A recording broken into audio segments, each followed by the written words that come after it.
Assalamualaikum warahmatullahi wabarakatuh. Kami dari kelompok 11 ingin memaparkan materi mengenai corporate governance pada perbankan syariah. Yang pertama, pengertian dari corporate governance. Corporate governance adalah konsep yang mencakup berbagai aspek yang mengatur bagaimana perusahaan dijalankan dan diawasi. Ini mencakup struktur organisasi, proses pengambilan keputusan, hubungan dengan pemegang saham, dan kewajiban sosial perusahaan.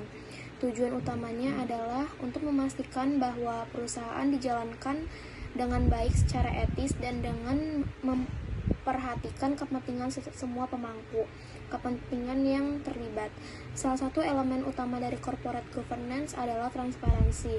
Perusahaan harus memberikan informasi yang jelas dan akurat tentang kegiatan mereka kepada pemegang saham dan pihak lain yang berkepentingan. Hal ini dapat mencakup laporan keuangan, laporan tahunan, dan pengungkapan lainnya yang memungkinkan pemangku kepentingan untuk membuat keputusan yang tepat. Selain itu, corporate governance juga melibatkan pengaturan hubungan antara berbagai pemangku kepentingan, termasuk pemegang saham, manajemen, karyawan, pelanggan, pemasok, dan masyarakat luas.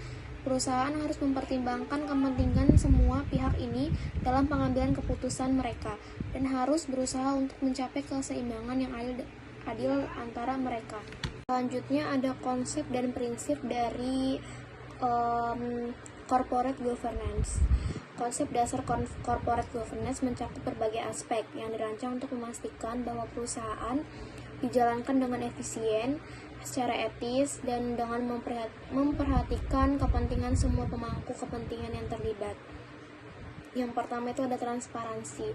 Transparansi mengacu pada keterbukaan dan kejelasan dalam menyampaikan informasi tentang kegiatan, keputusan, dan kinerja perusahaan kepada pemegang saham dan pihak lain yang berkepentingan.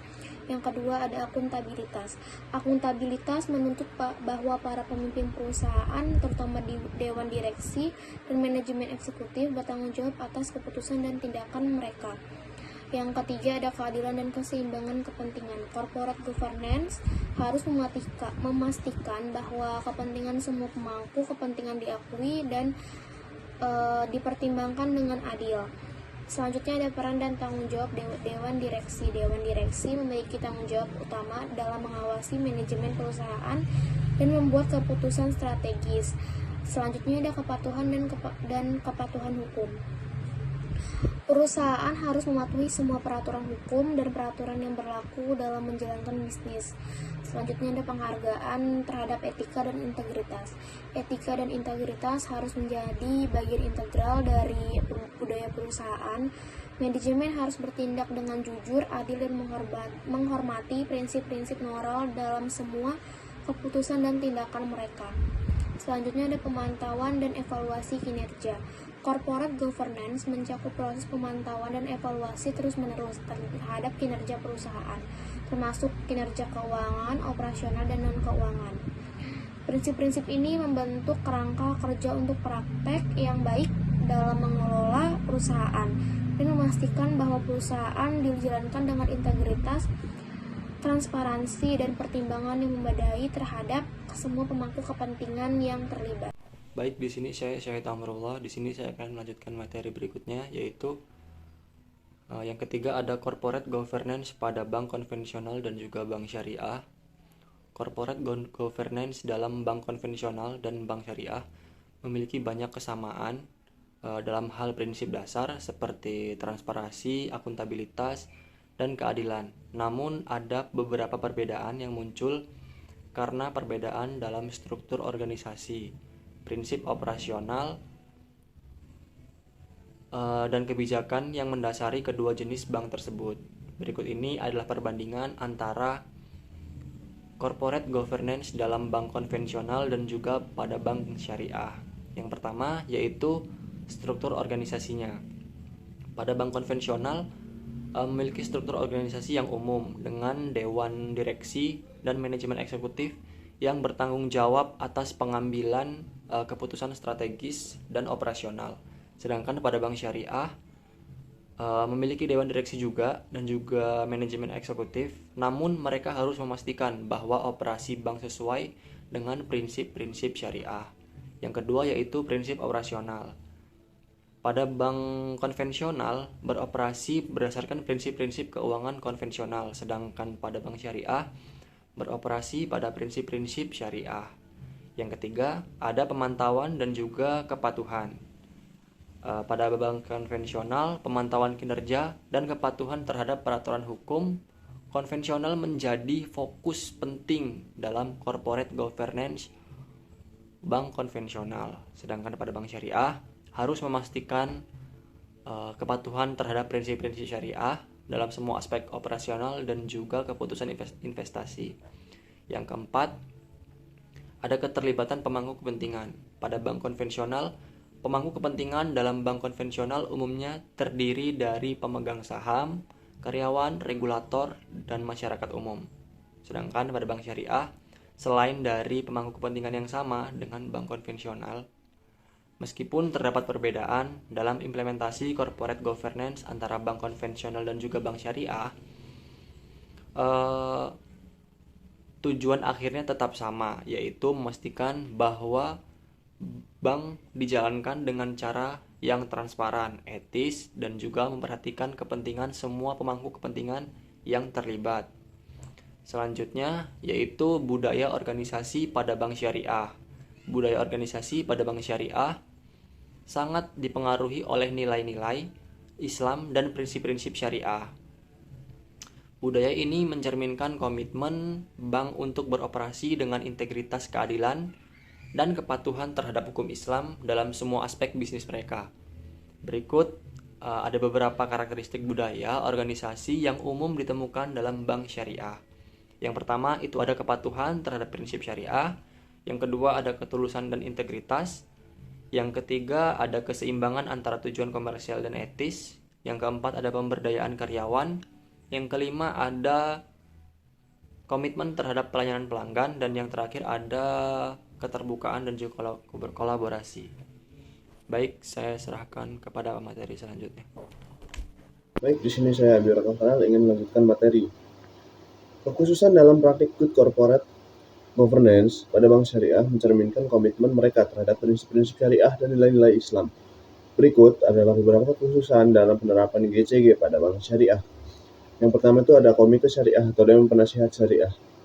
Bank syariah biasanya memiliki komite syariah atau dewan penasihat syariah yang bertanggung jawab atas memastikan bahwa semua operasi dan keputusan bank sesuai dengan prinsip-prinsip syariah. Kemudian kepatuhan terhadap prinsip syariah. Good corporate governance pada bank syariah memastikan bahwa semua kegiatan dan produk bank berada dalam kesesuaian dengan prinsip-prinsip syariah. Ini termasuk penghindaran dari riba, spekulasi, dan investasi dalam bisnis yang dianggap haram dalam Islam. Kemudian pengawas dan audit syariah. Bank syariah harus memiliki proses pengawasan dan audit yang khusus untuk memastikan kepatuhan terhadap prinsip-prinsip syariah.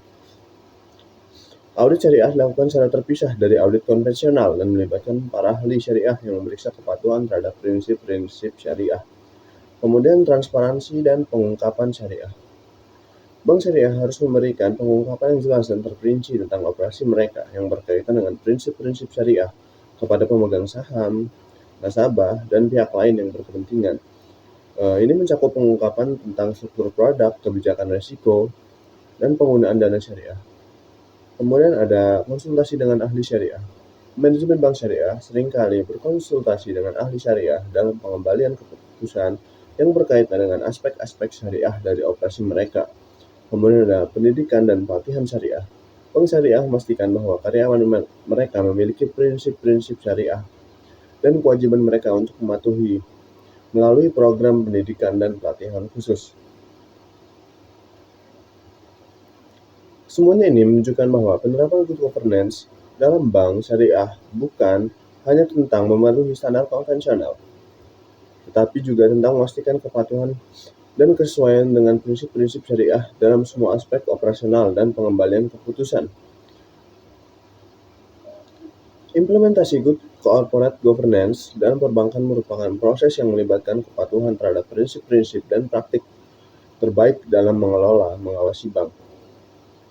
Berikut merupakan langkah-langkah umum dalam implementasi GCG dalam konteks syariah. Yang pertama itu pengembangan kebijakan dan pedoman. Bank harus mengembangkan kebijakan dan pedoman yang jelas tentang praktik GCG yang diterapkan di seluruh organisasi. Kemudian struktur organisasi yang efektif. Bank harus memiliki struktur organisasi yang efektif termasuk dewan direksi, komite-komite yang relevan, dan manajemen eksklusif. Kemudian kepatuhan terhadap peraturan dan standar. Bank harus memastikan kepatuhan terhadap semua peraturan dan standar yang berlaku dalam industri perbankan, termasuk peraturan pasar, keuangan, peraturan hukum, dan standar GCG yang telah ditetapkan oleh regulator dan organisasi tersendiri. Industri. Kemudian transparansi dan pengungkapan. Bank harus memberikan pengungkapan yang jelas dan komprehensif tentang kegiatan mereka kepada pemegang saham, nasabah, dan pihak lain yang berkepentingan. Kemudian manajemen risiko yang efektif. Bank harus memiliki proses manajemen risiko yang kuat untuk mengidentifikasi, menilai, dan mengelola risiko yang dihadapi. Kemudian pendidikan dan pelatihan karyawan. Bank harus menyediakan pendidikan dan pelatihan yang tepat kepada karyawan mereka tentang praktik GCG, etika bisnis, dan tanggung jawab mereka dalam menjalankan tugas mereka. Kemudian ada evaluasi kinerja dan pemantauan terus-menerus. Bank harus melakukan evaluasi kinerja dan pemantauan terus-menerus terhadap implementasi praktik GCG. Ini termasuk melakukan audit internal dan eksternal. Kemudian ada keterlibatan pemangku kepentingan. Bank harus melibatkan pemangku kepentingan, termasuk pemegang saham, nasabah, karyawan, regulator, dan masyarakat luas. Dengan mengimplementasikan praktik GCG yang kuat, bank dapat membangun kepercayaan dengan pemangku kepentingan mereka, mengurangi risiko, meningkatkan kinerja operasional, dan menciptakan nilai jangka panjang bagi semua pihak yang terlibat. Ini juga mampu membantu bank untuk mematuhi peraturan dan standar yang berlaku, serta menjaga reputasi pasar mereka. Sekian dari saya, terima kasih. Assalamualaikum warahmatullahi wabarakatuh.